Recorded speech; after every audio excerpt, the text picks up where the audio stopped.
Hey guys, আমি শান্তা সবাইকে জানাই শুভ দীপাবলি শুভেচ্ছা।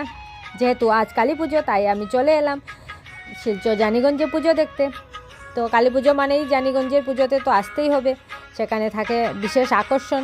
যদিও প্রত্যেকটি পুজো মণ্ডপই সুন্দর, তাহলে চলো আমরা ভেতরে গিয়ে দেখি মণ্ডপটি কীভাবে সাজানো হয়েছে। মণ্ডপে এসেই দেখতে পারলাম যে কবিগুরুর বিশাল প্রতিকৃতি রাখা হয়েছে মণ্ডপের সামনে, আর এই কবিগুরুকে ঘিরেই গোটা মণ্ডপটি তৈরি করা হয়েছে। তাহলে চলুন এক নজরে দেখা যাক। এখানে সেলফির জন্য আছে, সবাই সেলফি টেলফি উঠছে দেখতে পাচ্ছি।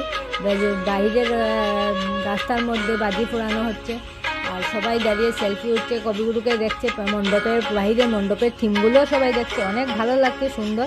তাহলে চলো ভেতরে, আর ভেতরের থিমগুলো কি দেখি আর ভেতরে কি হচ্ছে না হচ্ছে সব কিছুই তোমরা দেখতে পারবে। তাহলে আমার সাথে থেকো আর ভিডিওটি দেখতে থাকো।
তো ফাইনালি আমি এসে বসলাম মালুগ্রাম এফসিআর গোডাউনের পুজোতে। কলকাতার সেই ঘটনাকে কেন্দ্র করে এই কার্যকর হসপিটালটা ওরা তৈরি করেছে। তাহলে চলো আমার সাথে এক ভিতরে গিয়ে দেখি।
আমার এই ভিডিওটি দেখার জন্য অসংখ্য ধন্যবাদ। পরবর্তীতে কোনো নতুন ভিডিও নিয়ে আবার দেখা হচ্ছে তোমাদের সাথে। আর তোমরা ভালো থেকো, সুস্থ থেকো, আর আমার চ্যানেলটিকে সাবস্ক্রাইব করে অবশ্যই আমার পাশে থেকো। ধন্যবাদ।